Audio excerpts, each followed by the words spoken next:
നമ്മളിന്ന് തിരുവനന്തപുരം നഗരം ചുറ്റിക്കാണുകയാണ്. Double decker ബസ്സിലാണ് കേട്ടോ നമ്മൾ യാത്ര ചെയ്യുന്നത്. അപ്പോൾ നിങ്ങൾക്ക് കാര്യം മനസ്സിലായിട്ടുണ്ടാവും. KSRTC നഗരക്കാഴ്ചകൾ എന്നൊരു ബസ് സർവീസ് ഉണ്ട്. പ്രധാനപ്പെട്ട നഗരങ്ങളിലെല്ലാം ഇത്തരത്തിലുള്ള ബസ് സർവീസ് KSRTC നടത്തുന്നുണ്ട്. കോഴിക്കോട്, തിരുവനന്തപുരം, അതുപോലെ തന്നെ മൂന്നാർ, ഇവിടെയെല്ലാം ഇപ്പോൾ ഈ ഒരു സർവീസ് ലഭ്യമാണ്. അപ്പോൾ വൈകുന്നേരമാണ് നമ്മുടെ നഗരക്കാഴ്ചകൾ സ്റ്റാർട്ട് ചെയ്യുന്നത്. അപ്പോൾ അതിൽ പ്രധാനപ്പെട്ട തിരുവനന്തപുരം സിറ്റിക്ക് അകത്തായിട്ടുള്ള സ്ഥലങ്ങളെല്ലാം ഉൾപ്പെടുത്തിക്കൊണ്ടാണ് ഈ ഒരു റൂട്ട് ഇവർ തയ്യാറാക്കിയിരിക്കുന്നത്. നഗരക്കാഴ്ചകൾ ആരംഭിക്കുന്നത് ഫോർട്ട് സ്റ്റേഷനിൽ നിന്നാണ്. അപ്പോൾ ഇവിടെ നിന്നാണ് നമുക്ക് ഈ ഒരു ബസ് ലഭ്യമാവുക. ഫോർട്ട് സ്റ്റേഷനിൽ നിന്ന് തുടങ്ങി പ്രധാനപ്പെട്ട സ്ഥലങ്ങളെല്ലാം കണ്ട് തിരിച്ച് രാത്രി ഫോർട്ട് സ്റ്റേഷനിൽ തന്നെ എത്തിച്ചേരും ഈ ഒരു ബസ്. ഏകദേശം 3 മണിക്കൂറോളാണ് ഇതിൻ്റെ ദൈർഘ്യം വരുന്നത്. അങ്ങനെ നമ്മുടെ യാത്ര ആരംഭിക്കുകയാണ്. തിരുവനന്തപുരത്തെ ഏതെല്ലാം പ്രധാനപ്പെട്ട സ്ഥലങ്ങൾ കവർ ചെയ്യും, ബാക്കി എല്ലാ കാര്യങ്ങളും നമുക്ക് യാത്രയിൽ മനസ്സിലാക്കാം. പക്ഷെ നല്ല അഭിപ്രായമാണ് ഈ ഒരു നഗരക്കാഴ്ചയെക്കുറിച്ച് നമുക്ക് പൊതുവേ കിട്ടിയിട്ടുള്ളത്. ഏകദേശം 5:30യോടുകൂടി നമ്മളെ യാത്ര ആരംഭിച്ച് വൈകിട്ട് ആയതിനാൽ നഗരം കാണുവാനൊരു പ്രത്യേക ഭംഗിയായിരുന്നു. പ്രത്യേകിച്ച് പത്മനാഭസ്വാമി ക്ഷേത്രത്തിൻ്റെ മുൻവശത്തായിട്ട് നമ്മളെ ബസ് നിർത്തിയിട്ടിരുന്നത്. അപ്പം ഈ ഒരു അസ്തമന സമയത്ത് ഗോപുരം എല്ലാം കാണാൻ പ്രത്യേക ഒരു ഭംഗിയായിരുന്നു. അങ്ങനെ നമ്മൾ ആദ്യമായിട്ട് പഴവങ്ങാടി ഗണപതി ക്ഷേത്രമാണ് കാണുന്നത്. ഇത് ഫോർട്ട് സ്റ്റേഷന് തൊട്ട് അടുത്തായിട്ട് തന്നെയാണ് സ്ഥിതി ചെയ്യുന്നത്. പഴവങ്ങാടി ക്ഷേത്രം കഴിഞ്ഞ് നമ്മൾ മുൻപോട്ടേക്ക് പോവുകയാണ്.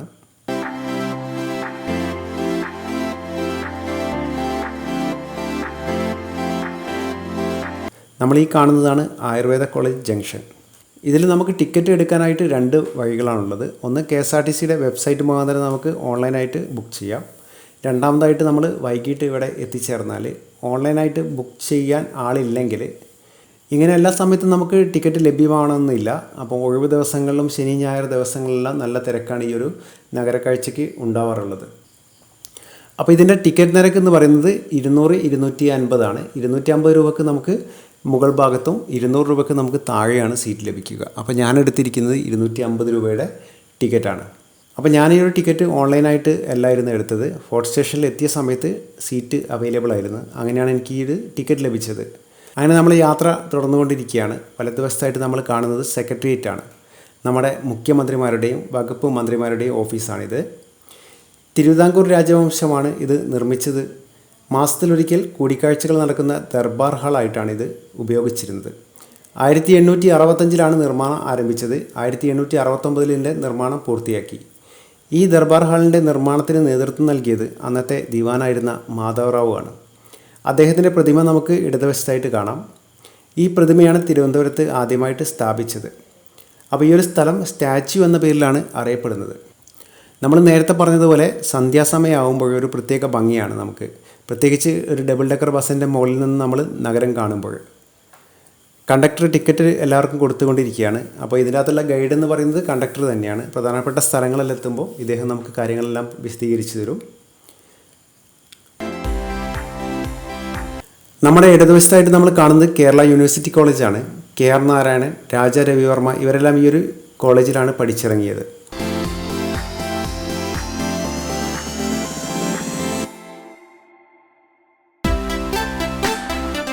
ഇടതുവശത്തായിട്ട് നമ്മൾ അയ്യങ്കാളി ഹാളാണ് കാണുന്നത്. തിരുവനന്തപുരത്തിൻ്റെ സാംസ്കാരിക ഹാൾ എന്ന് നമുക്ക് പറയാം. വലതുവശത്തായിട്ട് നമ്മൾ സാഫല്യം കോംപ്ലക്സ് ആണ്. അപ്പോൾ ഇതിന് തൊട്ട് പുറകിലായിട്ട് അതിപുരാതനമായിട്ടുള്ളൊരു മാർക്കറ്റ് ഉണ്ട്. കന്നിമേരി മാർക്കറ്റ് എന്നാണ് ഇത് അറിയപ്പെടുന്നത്. ബ്രിട്ടീഷുകാരുടെ കാലം മുതൽക്കേ ഉള്ളൊരു മാർക്കറ്റാണിത്. ഇടതുവശത്തായിട്ട് നമ്മൾ തിരുവിതാംകൂർ ദേവസ്ഥത്തിന് കീഴിലുള്ള വിനായക ക്ഷേത്രമാണ് കാണുന്നത്. തൊട്ട് അടുത്തായിട്ട് പാളയം ജുമാ മസ്ജിദാണ്. അപ്പോൾ അതിന് പുറകിലായിട്ടൊരു ക്രിസ്തീയ ദേവാലയം കൂടിയുണ്ട്. അപ്പോൾ ഈ ഒരു സ്ഥലത്തിൻ്റെ പ്രത്യേകത എന്ന് പറയുന്നത് ഇത് തന്നെയാണ്. ഒരേ കോമ്പൗണ്ടിൽ 3 മതസ്ഥരുടെ ദേവാലയങ്ങൾ സ്ഥിതി ചെയ്യുന്നു. വലതുവശത്തായിട്ട് നമ്മൾ കാണുന്നത് പാളയം ചർച്ചാണ്. അപ്പോൾ ഇതിൻ്റെ ആകാശക്കാഴ്ച കുരിശിൻ്റെ ആകൃതിയിലാണെന്നാണ് പറയുന്നത്. ആറ്റുകാൽ പൊങ്കാല സമയങ്ങളിൽ പാളയം ജുമാ മസ്ജിദിലും അതുപോലെ തന്നെ പാളയം ചർച്ചിലുമെല്ലാം ഭക്തർക്ക് വേണ്ട എല്ലാ സഹായങ്ങളും സൗകര്യങ്ങളും ചെയ്തു കൊടുക്കുന്ന സ്ഥലം കൂടിയാണ് ഇത്.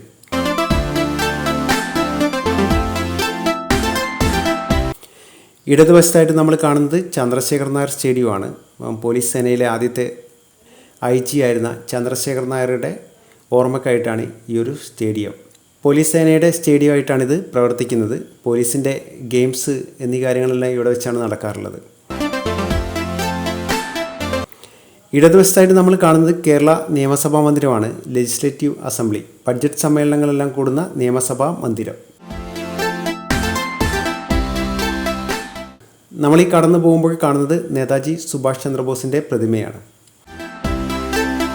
ഇടതുവശത്തായിട്ട് നമ്മൾ KTDCയുടെ 5 സ്റ്റാർ ഹോട്ടലാണ് കാണുന്നത്. KTDCയുടെ ആദ്യകാലത്തെയുള്ളൊരു 5 സ്റ്റാർ ഹോട്ടലാണിത്.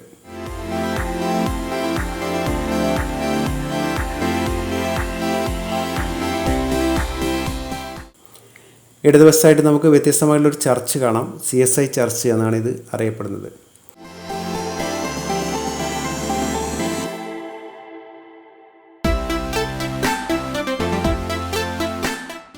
വലതുവശത്തായിട്ട് നമ്മൾ കാണുന്നത് നഗരസഭയുടെ കാര്യാലയമാണ്, മേയറുടെ ഓഫീസ്.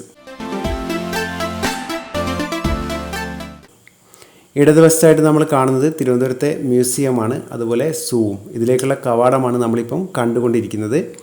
തിരുവനന്തപുരത്തെ മ്യൂസിയത്തിന് നാപ്പിയർ മ്യൂസിയം എന്നാണ് അറിയപ്പെടുന്നത്.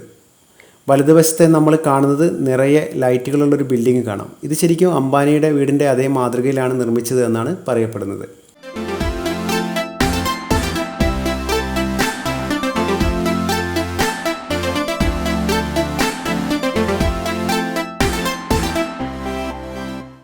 നമ്മൾ രാജ്ഭവൻ്റെ മുൻപിലൂടെയാണ് പോയിക്കൊണ്ടിരിക്കുന്നത്. ഗവർണറുടെ ഔദ്യോഗിക വസതിയാണിത്. നമ്മളിപ്പം കാണുന്നത് മന്ത്രിമന്ദിരമായ മൻമോഹൻ ബംഗ്ലാവാണ്. നമ്മൾ വലതുവശത്തായിട്ട് കാണുന്നതാണ് മൻമോഹൻ ബംഗ്ലാവ്. നമ്മളിപ്പോൾ എത്തിയിരിക്കുന്നത് കവടിയാറിലാണ്. തിരുവനന്തപുരത്തിൻ്റെ ഏറെ മനോഹാരിത നിലനിൽക്കുന്ന സ്ഥലമാണ് കവടിയാർ. അതുകൊണ്ട് തന്നെയാണ് കവടിയാർ കൊട്ടാരം ഇവിടെ നിർമ്മിച്ചത് എന്നാണ് ചരിത്രം പറയുന്നത്. നമ്മുടെ തൊട്ടു പുറകിലായിട്ട് കാണുന്നത് കവാടമാണ്. കവടിയാർ കൊട്ടാരത്തിലേക്കുള്ള പ്രവേശന കവാടമാണ്. ഇപ്പോഴും രാജകുടുംബാംഗങ്ങൾ ഇവിടെ താമസിക്കുന്നുണ്ട്. 100-ൽ പരം മുറികളുള്ള കൊട്ടാരമാണിത്. കവാടത്തിൻ്റെ മുകൾഭാഗത്തായിട്ട് നമുക്ക് തിരുവിതാംകൂർ രാജവംശത്തിൻ്റെ രാജമുദ്ര കാണാം. നമ്മുടെ ഇടതുവശത്തായിട്ട് നമ്മൾ കാണുന്ന പാർക്ക് സ്വാമി വിവേകാനന്ദൻ പാർക്കാണ്. നമ്മളിപ്പം കനകക്കുന്നും കൊട്ടാരത്തിൻ്റെ മുൻവശത്തുകൂടിയാണ് പോകുന്നത്. അപ്പോൾ ഒരുപാട് സാംസ്കാരിക പരിപാടികളെല്ലാം ഇവിടെ വെച്ചാണ് സംഘടിപ്പിക്കാറുള്ളത്.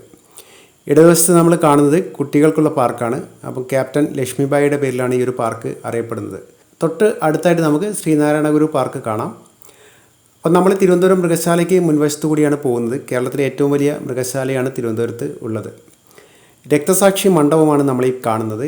ഇന്ത്യൻ സ്വാതന്ത്ര്യ സമരത്തിൽ പങ്കെടുത്ത് വീരമൃത്യു വരിച്ചവരുടെ രക്തസാക്ഷി മണ്ഡപമാണിത്.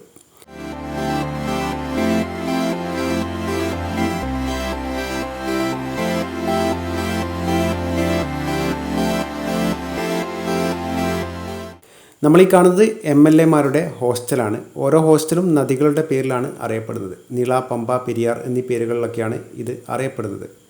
നമ്മളിപ്പം കാണുന്നത് കേരള യൂണിവേഴ്സിറ്റിയാണ്.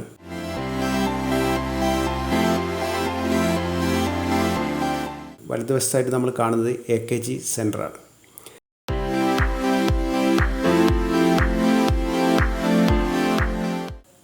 നമ്മുടെ വലതുവശത്തായിട്ട് നമ്മൾ കാണുന്നത് തിരുവനന്തപുരം ഇൻ്റർനാഷണൽ എയർപോർട്ടാണ്. ഇതിൻ്റെ രണ്ടാമത്തെ കവാടമാണ് നമ്മളിപ്പം കാണുന്നത്. അപ്പോൾ ഈ ഒരു പരിസരത്ത് നമുക്ക് ഫോട്ടോസും വീഡിയോസും എടുക്കാനൊന്നും പെർമിഷൻ ഇല്ല. അപ്പം വളരെ മനോഹരമായിട്ടുള്ള കാഴ്ചയാണ് കേട്ടോ നമ്മൾ ഈ ഒരു ഡബിൾ ഡെക്കർ ബസ്സിൻ്റെ മുകളിൽ നിന്ന് നമ്മൾ എയർപോർട്ട് കാണുമ്പോൾ. എയർപോർട്ടിന് ചുറ്റും നമ്മുടെ ബസ് പോവും. അപ്പോൾ വിമാനം ലാൻഡ് ചെയ്യുന്നതും അതുപോലെ തന്നെ പറന്ന് പൊങ്ങുന്നതെല്ലാം ഒരു പ്രത്യേക ഭംഗിയായിരുന്നു കാണുവാനായിട്ട്. എയർപോർട്ട് മൊത്തം നമുക്ക് ഈ ഒരു ബസ്സിൻ്റെ മുകളിൽ നിന്ന് കാണാൻ പറ്റും. എയർപോർട്ടിൻ്റെ തൊട്ട് അടുത്തായിട്ട് തന്നെയാണ് ശംഖുമുഖം ബീച്ച് വരുന്നത്. അതുപോലെ തന്നെ ശംഖുമുഖം ദേവീക്ഷേത്രവും നമ്മൾ ഈ കാണുന്നതാണ്. ശംഖുമുഖം ദേവീക്ഷേത്രത്തിൻ്റെ ഒരു ഭാഗമാണ് നമ്മളിപ്പം കാണുന്നത്. അതുപോലെ ശംഖുമുഖം ബീച്ചിൽ കാനായി കുഞ്ഞിരാമൻ എന്ന പ്രശസ്ത ശില്പിയുടെ മത്സ്യകന്യക എന്നൊരു ശില്പം കാണാം നമുക്ക്. നമ്മുടെ ക്യാമറയിൽ അത്ര വ്യക്തമായിട്ട് ഇപ്പോൾ രാത്രി കാണുന്നില്ല. അപ്പോൾ ആ ഒരു ശില്പം ഇവിടെയാണ് കാണാൻ കഴിയുന്നത്. അപ്പം നമ്മൾ പുതിയ ബൈപ്പാസിലേക്ക് കയറിയിരിക്കുകയാണ്. അപ്പം നമുക്ക് ബൈപ്പാസിൽ ദൂരത്തായിട്ട് നമ്മൾ കാണുന്നത് ലുലു മാളാണ്. അപ്പോൾ നമ്മൾ ലുലു മാളിൻ്റെ പരിസരത്തുകൂടിയാണ് പോയിക്കൊണ്ടിരിക്കുന്നത്.